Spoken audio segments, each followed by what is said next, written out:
Caribbean ಸಮುದ್ರದಲ್ಲಿ ಮಾದಕ ವಸ್ತು ಕಳ್ಳ ಸಾಗಣೆ ಮಾಡ್ತಾ ಇವೆ ಎನ್ನಲಾದ ಬೋಟುಗಳ ಮೇಲೆ ಯುಎಸ್ಎ ಸೇನೆಯು ದಾಳಿ ಮಾಡಿದ್ರಿಂದ 11 ಮಂದಿ ಕಡಲಿನಲ್ಲೇ ಅಂತ್ಯ ಕಂಡಿದ್ದಾರೆ.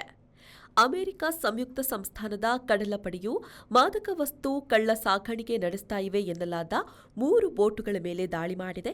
ಈ ಮಾದಕ ವಸ್ತು ನಿರ್ನಾಮ ದಾಳಿಯು ಕೆರಿಬಿಯನ್ ಸಮುದ್ರದಲ್ಲಿ ನಡೆದಿದೆ. ಯುಎಸ್ಎಗೆ ಲ್ಯಾಟಿನ್ ಅಮೆರಿಕದ ಕೆಲವು ಕಡೆಗಳಿಂದ ಕೆರಿಬಿಯನ್ ಸಮುದ್ರದ ಹಾಗೂ ಮೆಕ್ಸಿಕೋ ಕೊಲ್ಲಿ ಮೂಲಕ ಮಾದಕ ವಸ್ತುಗಳು ಬರ್ತಾ ಇವೆ ಅಂತ ಹೇಳಲಾಗಿದೆ. ಈ ದಾಳಿಯಲ್ಲಿ ಕಡಿಮೆ ಅಂದರೆ 11 ಮಂದಿ ಸಾವು ಕಂಡಿದ್ದಾರೆ ಅಂತ ತಿಳಿದು ಬಂದಿದೆ. ಈ ಮಾರ್ಗವಾಗಿ ಮಾದಕ ವಸ್ತು ಕಳ್ಳ ಸಾಗಾಣಿಕೆ ನಡೀತಾ ಇದೆ ಅಂತ ಗುಪ್ತಚರ ಇಲಾಖೆಯಿಂದ ಮಾಹಿತಿ ಬರ್ತಲೇ ಯುಎಸ್ಎ ಕಡಲಪಡೆ ದಾಳಿ ಮಾಡಿ ಅವನ್ನ ನಾಶಪಡಿಸಿದೆ. ಮಾದಕ ವಸ್ತು ನಾಶದೊಂದಿಗೆ ಅದರಲ್ಲಿನ ಜನರ ಜೀವದ ಬಗೆಗೆ ಯಾವುದೇ ಗ್ಯಾರಂಟಿ ನೀಡಲು ಸಾಧ್ಯವಾಗದಿದ್ದರಿಂದ 11ಕ್ಕೂ ಹೆಚ್ಚು ಜನರು ಉಪ್ಪು ನೀರ ಸಾವು ಕಂಡರು ಅಂತ ತಿಳಿದು ಬಂದಿದೆ.